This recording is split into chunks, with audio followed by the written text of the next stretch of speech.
মনত ৰাখিব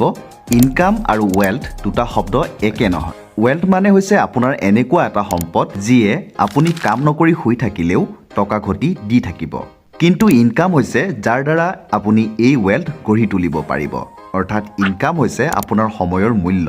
আপুনি মাহৰ 30 দিনেই 7-8 ঘণ্টাকৈ সময় আৰু শাৰীৰিক মানসিক শ্ৰম বিক্ৰী কৰি পোৱা টকাখিনি হৈছে ইনকাম অৰ্থাৎ আপুনি সহজ অৰ্থত ক'ব পাৰে আপুনি দিনে 8 ঘণ্টাকৈ সময় আৰু পৰিশ্ৰম বিক্ৰী কৰি পোৱা মূল্যই হৈছে ইনকাম উদাহৰণস্বৰূপে আপুনি লাভ কৰা 50-60 হাজাৰ টকা দৰমহা বা চেলাৰী 30 দিনত প্ৰতিদিনে 8 ঘণ্টাকৈ সময় বিক্ৰী কৰি পোৱা টকাহে কিন্তু ইনকামৰ পৰিৱৰ্তে আপুনি যদি ৱেলথ গঢ়ি তোলে তেন্তে আপুনি কোনো ধৰণৰ কাম নকৰাকৈ ঘৰত শুই থাকিলেও সেই ৱেলথে আপোনাক ডেইলি ইনকাম কৰি দি থাকিব সেয়েহে আপুনি সদায় ৱেলথ গঢ়ি তোলাতহে মনোনিৱেশ কৰাটো অতি প্ৰয়োজন কেৱল ইনকাম কৰিলেই নহ'ব প্ৰিয় বন্ধুসকল ৱেলথ গঢ়ি তুলিবৰ বাবে জানিব লগা প্ৰথম পইণ্টটো হৈছে find and build the specific knowledge আপুনি নিশ্চয় জানে এই পৃথিৱীত অসংখ্য মানুহ আছে কিন্তু সফল মানুহৰ সংখ্যা তেনেই নগণ্য নহয়নে সফল সেইসকল ব্যক্তিয়েহে হ'ব পাৰে যিসকলে নিজে উপাৰ্জনৰ বাবে কৰা কামটোত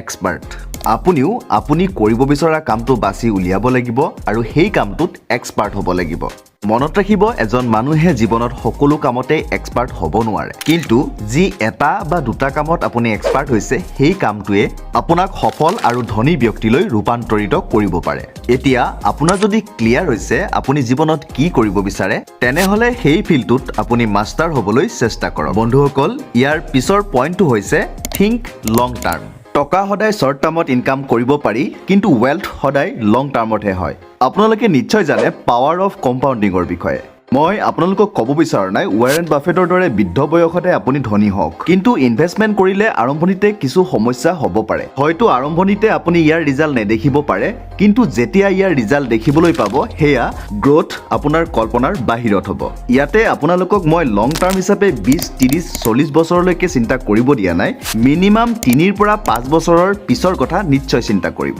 বন্ধুসকল মনত ৰাখিব সকলো বস্তুতে এটা সময় লাগে সেয়া এটা বিজনেছো হ'ব পাৰে ইনভেষ্টমেণ্টটো হ'ব পাৰে ইউটিউব চেনেলো হ'ব পাৰে নতুবা প্ৰপাৰ্টিত ইনভেষ্টমেণ্টটো হ'ব পাৰে সকলো ঠাইতে এটা নিৰ্দিষ্ট সময়ৰ প্ৰয়োজন এদিনতে কোনো প্ৰপাৰ্টিৰ ভেলু নাবাঢ়ে লাহে লাহে সকলো প্ৰপাৰ্টিৰে এটা ভেলু বাঢ়ি গৈ থাকে কিন্তু ভাৰতত ফাইনেন্সিয়েল এডুকেশ্যন কম হোৱাৰ বাবে মানুহে লং টাৰ্মৰ বিষয়ে আজিও চিন্তা নকৰে যাৰ ফলত ভাৰতৰ মানুহে শ্বেয়াৰ মাৰ্কেটত মাত্ৰ 3% হে ইনভেষ্ট কৰে কিন্তু ইউএছৰ 55% লোকে শ্বেয়াৰ মাৰ্কেটত ইনভেষ্ট কৰে অষ্ট্ৰেলিয়াত 40% ইউকেত 33% জাপানত 30% কানাডাত 25% আৰু চাইনাত 13% আৰু ভাৰতত মাত্ৰ 3% প্ৰিয় বন্ধু আপুনিও যদি এজন ধনী হ'ব বিচাৰে আৰু আপোনাকো এজন ধনী মানুহৰ হাৰিত আনিব বিচাৰিছে তেনেহলে আজিৰ পৰাই আপুনি লং টাৰ্মৰ কথা চিন্তা কৰিব লাগিব নম্বৰ 3 50-30 আৰু 20 ৰুলছ বন্ধুসকল কিছুদিনৰ আগলৈকে ময়ো ভাবিছিলো যদি মাহত বেছিকৈ টকা ইনকাম কৰা যায় তেনেহলে ধনী হ'ব পাৰি কিন্তু যেতিয়াৰ পৰা মই ইনকাম কৰিবলৈ ষ্টাৰ্ট কৰিলো আৰু বুজি পালো যে কেৱল টকা ইনকাম কৰিলেই ধনী হ'ব নোৱাৰি কাৰণ আপুনি যিমান টকা ইনকাম কৰিব সিমানেই খৰচো বাঢ়ি যায় ইণ্ডিয়ান এক্সপ্ৰেছৰ এটা ৰিপৰ্ট অনুযায়ী ভাৰতৰ চাকৰি কৰা 80% লোকৰ মাহটো কমপ্লিট নহওঁতেই চেলাৰী খৰচ কৰি পেলায় আৰু 34% চাকৰিয়ালে মাহৰ 15 দিন কমপ্লিট নহওঁতেই গোটেইখিনি চেলাৰী খৰচ কৰিব লগা হয় আৰু ধাৰো ল'ব লগা হয় এই সমস্যাটো সমাধান কৰাৰ বাবে আপুনি 50-30 আৰু 20 ৰুলছটো ফলো কৰিব লাগে এই ৰুলছ অনুযায়ী আপোনাৰ মাহিলী ইনকামক তিনিটা ভাগত ভাগ কৰিব লাগিব ধৰি লওক আপোনাৰ যদি মান্থলি ইনকাম 30,000 টকা এই 30,000 টকাক তিনিটা ভাগত ভাগ কৰিব লাগিব 15,000 9,000 আৰু 6,000 টকাত অৰ্থাৎ 50% 30% আৰু 20% ইয়াৰে প্ৰথম ভাগটো অৰ্থাৎ 15,000 টকা আপুনি সেইবোৰ কামতহে খৰচ কৰিব যিবোৰ আপোনাৰ বাবে অতিকৈ প্ৰয়োজন যেনে ঘৰৰ ৰেচন ইলেক্ট্ৰিচিটি বিল লোনৰ EMI ইত্যাদি আৱশ্যকীয় কামত খৰচ কৰিব